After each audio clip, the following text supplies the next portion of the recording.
one voice. You can change the world, it's your choice. One mic, one voice. You can change the world, it's your choice. One mic, one voice. You can change the world, it's your choice. One mic, one voice. Welcome to the One Mic, One Voice show, building the collective conscious. Show that's created to give space where your voice, ideas, and informed opinions can be heard, appreciated, and debated. I am Michael Eric Owens. Oh man, it feels good to be back on the microphone. Yeah, I got a few things to say. Hope you have some things that you can contribute. Thank you, Arthur, for the initial shout out for the topic. Very excited. These are exciting times, whether you look at them in a positive or a negative way. These are very exciting times.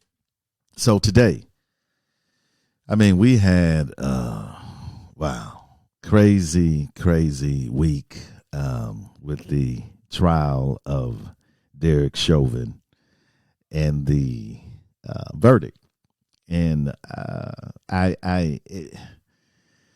it's a really weird space to be in because while one wants to celebrate, you have to take a step back and really kind of introspectively look at why is there need for celebration. So the Derek Chauvin verdict, where do we go from here? And I propose just a few questions. How do we respond to the verdict? Is this a time of victory, time for victory and celebration? Has policing changed in America? Do you feel safer? Where do we go from here? So what was the response? The response in a lot of places was jubilation, a sort of, relief in the minds and the hearts of a lot of people. There was a sense of, for some, I think, a sense of finally, this has happened. Justice has come to black and brown people. And this renewal of, I think, energy toward seeing similar outcomes in the future. So is it first off, is it right to have this sense of jubilation, this sense of we have arrived at this moment when I'm going to break down what it took to get accountability? I believe we have to distinguish between justice and accountability. And I've been encouraged because some of the dialogue, normally the pundits and those who have the bully pulpits miss so much of the dynamics of what happens and how this plays out in the larger culture. But I was encouraged to hear some of these folks really responding in a more kind of critical way, especially when it came to what justice means versus accountability. Justice is I think when we talk about getting justice, it's got to be in a larger kind of prism through which we look. It has to be that these things don't happen anymore, right? That because justice means that we're being treated fairly and equally under the law, and we're protected by the law. So I think this is an accountability situation where a person was held accountable for their actions. But we shouldn't marvel at this. We shouldn't get beside ourselves in so much joy simply because a person is being held accountable. This is what should normally happen. That just tells you how dysfunctional and abnormal our society has been.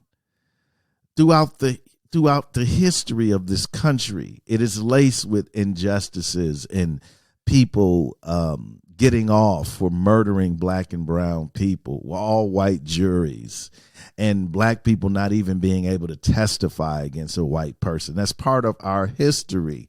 And so we have this history of repeated offenses of injustices against black people. And what should normally have happened all those other times happened in this instance. And for some, it seems like we've won something. We've achieved something. How can you win what's already granted to you? As citizens, we have equal protection of the law. Of citizens, we're supposed to be tried by a group of our peers. We're supposed to be represented properly. We're supposed to be innocent till proven guilty. That's what should happen to a citizen. So it further identifies the fact of how we are not seen and I think treated as citizens in this country when we are so overjoyed that finally something happened that should normally happen in this situation, but it happened for a black man. That tells you how skewed our view is of equality in this country. Now, I'm not going to criticize those who celebrate, those who were excited. I'm not going to be critical of that, but I think we have to analyze this situation with a much broader scope, because I wouldn't say this was a victory, and I wouldn't say it's a time for celebration. I say we should be pleased that what happened because we know it should have happened. We all saw it with our own eyes. There was no doubt. There was no doubt that he murdered Brother George. No doubt. But what did it take to get this verdict? Now, this is what, when I point this out to you, I want you to think about what is the odds of this happening again. Let's look at what it took to get accountability. Let's look at what it took. It took multiple cell phone video, multiple eyewitnesses. It took seasoned and expert prosecutors, a team. When I counted, it was like 12 or 13 of them. They called 38 witnesses. It took a world-renowned pulmonologist. It also took police testifying against a former, this is what's key, a former officer. It took a prosecution team that clearly outgunned the defense. Dude had one lawyer. I don't know if you noticed that if you watched the trial. Dude had one lawyer, and they were stacked with the power and the money of the state behind them. Again, multiple cell phone video from multiple angles, timestamps, a body cam video, eyewitnesses, seasoned prosecutors, 38 witnesses, the renowned pulmonologist, police testifying against a former officer. They were outgunned, and a few more. They had a diverse jury. They had a nice representation. Also, two key factors. Remember, I asked you, how likely is this to occur again? We had a world outcry. People were putting up murals in Pakistan and all over of George Floyd. We had people marching all over the world. Why? The main reason this happened, folks might not tell you this. Some may disagree with me. But the main reason was a pandemic. We see Michael Brown get choked out. Okay. I mean, shot. We seen Eric Gardner get choked out. We seen Walter Scott get shot in the back. We've seen the Sandra Bland video. We've seen video Laquan McDonald in Chicago get shot. We've seen the video. So this is not the first time. This was the longest that we've seen and the most grotesque that we've seen, the most, pretty violent. 16 shots was Brother McDonald was killed in Chicago. So we can't say the most violent. But why? Why was this one different? Because there was a captive audience. We were locked down. We couldn't go anywhere. And it was all over the news. And so that video over and over and over again permeated within our conscious and our subconscious. That's what it took. Will that happen again? Let me ask you that question. Will that happen again? That's the question we need to ask ourselves. I don't think it will. I think that was a perfect storm that came together. So should we be celebrating? Should we be thinking that things have changed? When we understand what has coalesced around Brother George Floyd and how impactful all of those additives. Without the video, there is no conviction. Without that expert prosecuting team, there is no conviction. Without a diverse jury, all it took was one to say, I don't see it that way. You think they could have found one without the video? I think they could have. Without the eyewitness, without the expert testimony? Yes, they could have. Minus a pandemic when they would have not been inundated with it? Yes. Since the shooting of George Floyd last year, 181 blacks have been killed by police officers, according to data from research group Mapping Police Violence. Okay. Just since the verdict, 3 have been killed. Ma'Khia Bryant, Andrew Brown Jr., Dante Wright. That we know of. Okay. That's not even excluding the brother that was in the service that was maced. So I'm trying to get you to understand that what have we achieved? This was just accountable. And keep in mind, of the 966 police killings reported since May 25th, 2020, the database shows that black people account for 18.7%, despite only being 13% of the U.S. population. That's according to the Census Bureau. What has changed? What has changed? What are we celebrating? I would say to you, the work hasn't even begun. This was a perfect storm that delivered a verdict which we all knew should come anyway. So I don't know why we are celebrating, because there are still black and brown people dying. And I heard Shannon Sharp talk this weekend. I don't like to take anyone's idea without attributing it to them, but it's a good analogy. He said it's like slavery. Some people made it to freedom, but slavery still exists. George Floyd got accountability, but others are still dying. Others are still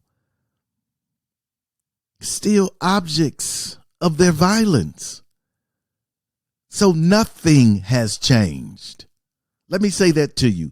up until this point, nothing has changed. The outcome of that trial should have been what we received. Okay. Let me point out some important key points to you. Number one, Chauvin was not on trial as a cop. It was not a police officer on trial. It was a former police officer. That's a huge difference. They turned their back on him. The system hasn't admitted it failed him. The system hasn't admitted that their training, their conduct, their oversight, they haven't mentioned any of that failed. What they did was made him the sacrificial lamb. The system is still intact. It's protected. So there was not a police officer on the stand. Difference if there had been police officer on the stand and other police officers were testifying against him. If he was on the stand and the chief was testifying against him, he's a former police officer. The system, the police department didn't take any responsibility. Right now, they're not taking. Should we believe that Derek Chauvin was the only corrupt cop? Do we see police departments outing cops that have had consistent disciplinary acts against them or violent acts have been written up? No, we don't hear anything. It's like this is the only guy. And then when there's another, that's the only one. And then when there's another, that's the only one. These bad apples. Folks, come on. Are we supposed to believe that? 181 people of color killed since George Floyd? And a few bad apples? Come on. Come on. We should know better than that. I believe most police officers didn't even follow the trial. They didn't. I don't believe they showed much interest. I don't think it's going to change their behavior at all. I think probably the idea is that, yeah, he got caught. Video caught him. I need to be more careful. And I bet most of the police officers didn't see this as a victory.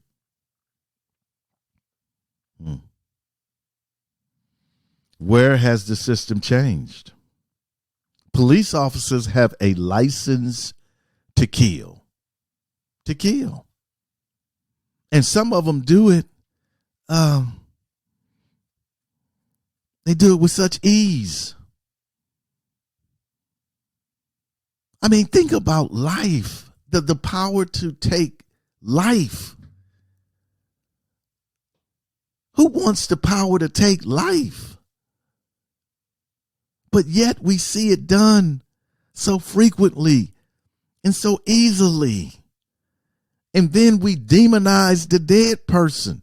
Yeah, they did that to George, brought up his criminal record and talked about his drug use. They tried to demonize him and make him unworthy of life. How sad is that? You get assassinated, tortured, and then the narrative surrounding you is, you know what? He wasn't really worthy of life anyway. What has changed? What has changed? Absolutely nothing has changed. But there's something interesting on the horizon. We're not safer. Because of the verdict, you're not safer. Because of the verdict, there is no trust between the community and the police. That hasn't been rebuilt, or probably it never existed, to be honest with you. So what has changed? Do you think the next time a police officer pulls you over, it's going to be a different encounter? See, this is what we need to understand as people of color. You must do everything in your power, to reduce your encounters with police. Because the more you encounter them, the higher percentage of something going wrong. It's not a good outcome. So let's talk about this 16-year-old girl. Well, let me put two things together. The 16-year-old girl who was shot by the cop, the police officer. I say cop with no disrespect. The police officer. And the young Latino brother in Chicago, 13-year-old that was shot and killed.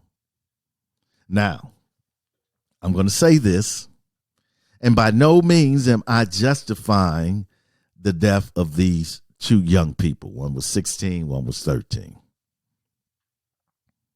But as a community, there are things we need to do. And there is a problem when a 13-year-old boy is running around with a gun in his hand, running from the police officer. Something has not worked. In the home, in the socialization, with the education, something has not worked. It's not normal. This other one, this violent situation, fighting and about to stab a person and get shot. What did I say just a minute ago? When we have encounters with the police department, it's not going to go well. That's what you need to understand. You're in a situation where you call the police, you call 911. It better be serious, because it's not going to go well. You say, well, hold on, Michael, you discouraging. No. What I'm saying to you is what is within reality of our existence. Dr. Gates, okay, Henry Louis Gates Jr. returns home, going into his house when he was at Harvard. Okay. Neighbor called the cops. What happened? To one of our icons. He get into this disagreement with the police officer. Police officer takes him to jail. Whenever we have an encounter with law enforcement, it's not going to go well. Am I saying 100% of the time? Of course not. 98% of the time. It's not going to go right. So we have to try as best as we can. It's not always possible, but as best as we can to reduce our encounters with police officers if we want to live. Okay. Now, I said there's some good news, because actually we have the George Floyd Justice in Policing Act. And you probably heard about this. It's been passed by the House and waiting on the Senate to do something with it. But I'm going to just walk through some of the highlights. When you talk about systemic change, this is where the rubber meets the road. You see, you can't enforce anything that's not codified. That's what really got Chauvin, because what he didn't line up with what they said his training and everything else was all about. So you can't enforce anything unless it's codified. That's why this is so important. This is a monumental bill that if it passes, it has the potential to shake things up. It's not going to change hearts and minds, but you don't put on a seatbelt because you're happy about seatbelts. You put it on because you don't want to die and you don't want a ticket. So it really don't matter. I'm not trying to get people to like me and get people to feel good about giving me equality. All I want is equality. I don't care how you feel about me. I just want equal opportunity. I don't care if you like me or not. And it doesn't say a citizen has to be liked. So hearts and minds, that's in a whole nother department. I'm talking about policies, procedures, laws that can be enforced. Okay. George Floyd Justice in Policing Act is the first ever bold, comprehensive approach to hold police accountable in racial profiling, change the culture of law enforcement, empower our communities, and build trust between law enforcement and our community by addressing systemic racism and biases to help save lives. That is the opening statement. That's pretty bold. That's very bold. Because in this country, we have people that still say, the Laura Ingrams of the world, the Sean, whatever his name, Hannity of the world, the Tucker Carlson of the Fox group, the Newsmax group. These are the folks that say we don't live in a systemically racist country. There's a majority of people that don't believe that. But this bill comes out and says it. Addressing systemic racism and biases to help save lives. The Justice in Policing Act will, number one, establish a national standard for the operation of police department. 2, mandate data collection and police encounters. 3, reprogram existing funds. This is where the defund the police come in, right? That's use any terminology to come against something without even understanding it. Reprogram existing funds to invest in transformative community-based policing programs. Number 4, streamline federal law to prosecute excessive force and establish independent prosecutors for police investigations. Serious, independent, not the police investigating the police, not just normal prosecutors. Because if you ever worked in law enforcement, you know there is a close relationship between the police and the DA's office. The prosecutors and the police are close. I'm not saying that they're bad actors, but I'm saying if you know that, they're close. So this independent, yes, prosecutors for police investigation. The language of the bill is identical to the version passed in the 116th Congress with the support of the entire Democratic caucus and 3 Republicans. So this is what we're talking about. See, last week we talked about being woke, right? Recognizing something. This is action. This is operation. This is getting something done. This is meaningful. I'm not against holding up signs. I'm not against marching. I'm not against any of that. I'm not against your social media posts. I'm not against that. But this is something that we all should be putting pressure on the Senate. Our U.S. senators, we should be pressuring them to bring this bill forth and to pass this bill. That's where our efforts should be right now. Let's break this thing down. So the bill will do this. It works to end racial and religious profiling, prohibits federal, state, and local law enforcement from racially, religiously, and discriminatorily profiling, mandates training on racial, religious, discriminatory profiling for all law enforcement, requires law enforcement to collect data on all investigatory activities. It saves lives by banning chokeholds and the no-knock warrants, limits military equipment on American streets and requires body cameras.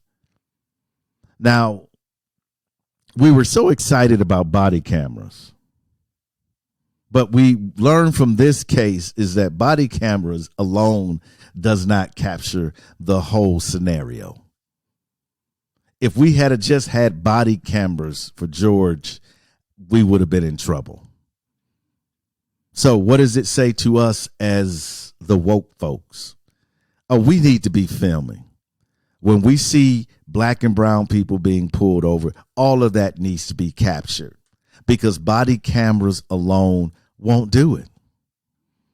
Won't do it. In the brother's case, Andrew Brown Jr., the one that was shot just since the verdict, they won't release the body cam. So what is that telling you? We've seen scenarios where they, if it's something favorable for the police, they will release it right away. But if it's something damaging, the same thing with Brother McDonald in Chicago. It took them over a year to release their body cam. Why? Because it showed him being shot 16 times. Hold police accountable in court. Makes it easier to prosecute officers by amending the federal criminal statute to prosecute police misconduct. Enables individual to recover damages in civil court when law enforcement officers violate their constitutional right. Meaning that even when you pulled over, if you are mistreated, you can sue if your constitutional rights have been violated. My constitutional rights have been violated several times. But today you can't. There's no recourse. There's nothing you can do. Police officers they have immunity. They are protected. You said, well, what happened to Chauvin? Chauvin was an ex-police officer. They fired him. When have we seen a police officer that's still on the force get convicted? Okay. Investigate police misconduct is what this also does. Improves the use of pattern and practice investigation at the federal level by granting the Department of Justice Civil Rights Division subpoena power and creates a grant program for state attorney generals to develop authorities to conduct independent investigations into problematic police departments. Empowers our community to reimagine public safety. This is where the defund me police comes in at. Okay. I know the term sounds robust. It sounds like in your face, bam, defund you. But it doesn't really explain why.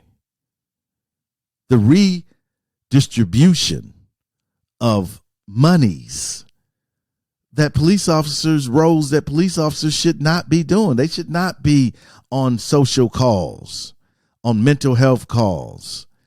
They should. They are not counselors.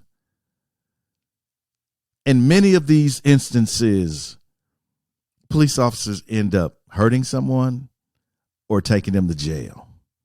We need to get the community back into providing these services that police officers are doing. Police officers are not mentors. Why they have mentoring programs? They're working with youth. Why are they working with youth? We have organizations that are mission, that are dedicated to mentoring, dedicated to empowering youth, dedicated to doing these things effectively. The police department does not need that. And so this bill would allow for those conversations to take place, and not just take place, but also implement. This is what we should be focusing on. Change the culture of law enforcement with training to build integrity and trust. Now, some of these words, right? Okay. The police culture needs to be it needs to be dismantled and rebuilt, because the culture is corrupt. The culture is anti black and brown. It has a history of feeding off of black and brown people. The whole culture, along with its private prisons, where you register your revenue by black bodies. The whole culture of policing, the blue wall of silence, the FOP and their strength as a union, that needs to be broken. Indeed, it does. Because your organization is only good as your culture. You cannot thrive. You cannot reach your goals. You cannot reach your mission if your culture is corrupt. It's not just about the police department. It could be in corporate America. Your culture is critical. We said heart and mind. Well, this is where this comes in. Where you begin to deal with people on a very, I think, cerebral level, in the sense that it's not just your mind, but it's your heart. It's rethinking why you are doing what you are doing, and building a culture that is not only exclusive of police officers, because I know there's police officers in there that will not speak up out of fear because of the culture. But also understanding that your role is not to kill, protect, and serve. That's what they say. It's not what I say. It's not what they say. They protect and serve. So the culture, this bill will address that cultural shift that is needed. And true. And this is one of the most important things: improve transparency by collecting data on police misconduct and use of force. We don't know who. I guess Chauvin had like 15, 16 violations. Nobody knows that. People say, well, it's private. It's a personal. Well, the money he get ain't private. It comes from the people, taxpayers. So why is it, I cannot be a police officer. I don't have it in me. I'm not capable. I will admit that right away. I can't make those split-second decisions. I can't do it. So I wouldn't be a police officer. But if you choose to be a police officer, then there should be a higher level of accountability. Why? Because you have the power of life and death. That's why. I think you should have greater accountability. Any day, any moment, you could be called on to take a life. It takes a special person to do that job. That's why we have so many bad apples. That's why we have a completely corrupt police departments, because it takes a unique individual to do that, and they're not in the police department. So, the George Floyd Justice and Policing Act. This is where our focus should be at. But see, this is the non-sexy thing. You know, posting and putting up memes and calling yourself an activist, saying you're woke and marching out. Those are the sexy things. Those are the things that get you attention. Those are the things that, put the spotlight on you. Look what you're doing. But that doesn't really change much. And one thing I forgot to mention, too, that's part of that, and I sort of mentioned it, the world outcry. But the summer of protests had an impact, too, on the accountability verdict. So what do we do with all of this? Well, first of all, we realize that this is no time for celebration. There is no victory for what we know should already be done. He should be held accountable. There's no question. Okay. Secondly, we need to understand is that unless we change the policies, the laws of our country, the system will not change. You can go into any police department and do all the training in the world. If you don't change the system, nothing will change. The hardest thing to do is to get people to change. It's the most difficult thing. But the way you get people to change is to make them feel uncomfortable where they are at. That's how we change. When they are being held accountable, when they are being forced to change, they will change. They will accept it. Why? Because we're always trying to get back to easy street. We're always trying to get back to our comfort zone. So woke folks, what I need for you to do is to pressure your senator to call, to write, this bill needs to pass. And they're fighting like hell to prevent it. See, anytime there's progress, there's always pushback. That's part of the American DNA. And so while you may be celebrating this, people are scripting your demise. As a matter of fact, a lot of times they're 2 and 3 steps ahead. Whenever the system takes a blow, it readjusts itself. It's like a boxer, right? Boxers in the ring, they get hit to the, the ribs. They move that arm a little bit down to protect it while still looking for that opening to knock you out. You need to understand that this is not going to be easy. Nothing. Changing a system that has been in place since the origin of this country, you think that's easy? You think some marches are going to do that? Even with this policing bill, then you have the enforcement of it.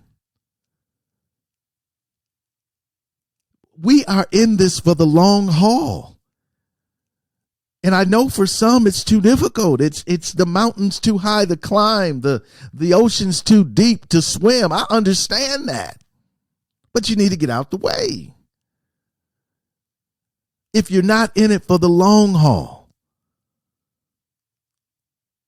You say, what can I do? This is what you can do. You can call your senator. You can call your local representative, whoever you think can have some influence by moving this bill ahead. That's what needs to happen. This is the first step. It's important. I don't want you, the media hasn't given this its due.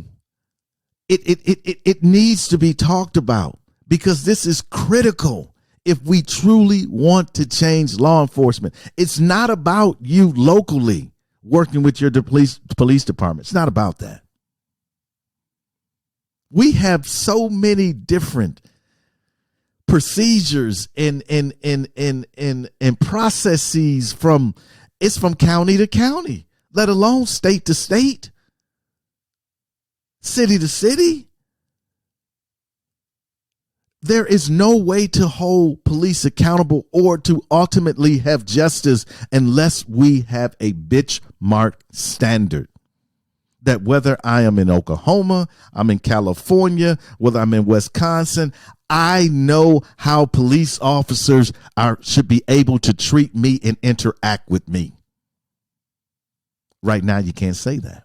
Some places allow chokeholds. Some places don't.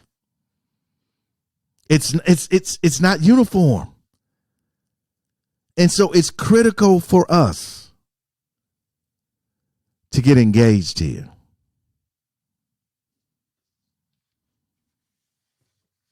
What did it take?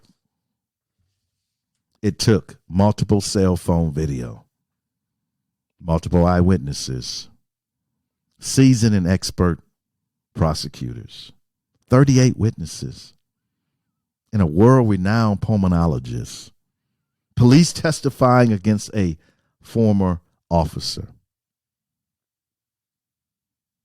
a prosecution that completely outgunned the defense, a diverse jury pool, a world outcry, and marching all across the world, and a pandemic. To get one person accountable. That's how difficult it is for black and brown people to get justice. If we want to change that, folks, we will get behind this George Floyd Justice and Policing Act. Do your part. Don't just say you woke, be woke. And we can begin to address policing in America, because history will speak of us. Somewhere in the distant future, a scribe will reach down deep into the archives of our time, and what will she find? Will she discover that we overcame our differences? Will she find that out of many, we became one? Or find that we solved nothing and remain a divided peoples?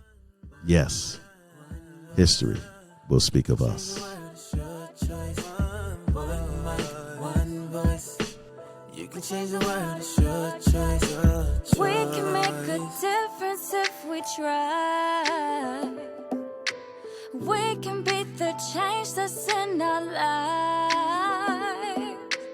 All we gotta do is work together. We gotta raise our children better. We gotta stop the hate, and spread the love. One mic, one voice. You can change the world, it's your choice. One mic, one voice. You can change the world, it's your choice. One mic, one voice. You can change the world, it's your choice. One mic, one voice. You can change the world, it's your choice. Your choice.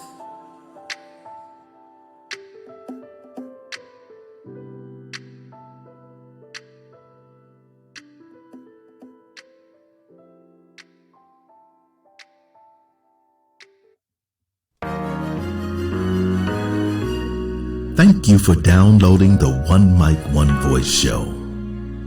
Take a moment and subscribe and share. You can find us on Spotify, iTunes, Podbean, Stitcher, or any other podcasting platform. Thank you for your continued support and for your voice. You can change the world. It's your choice. The views, thoughts, and opinions expressed on the One Mic, One Voice show are not the views, thoughts, and opinions of our sponsors.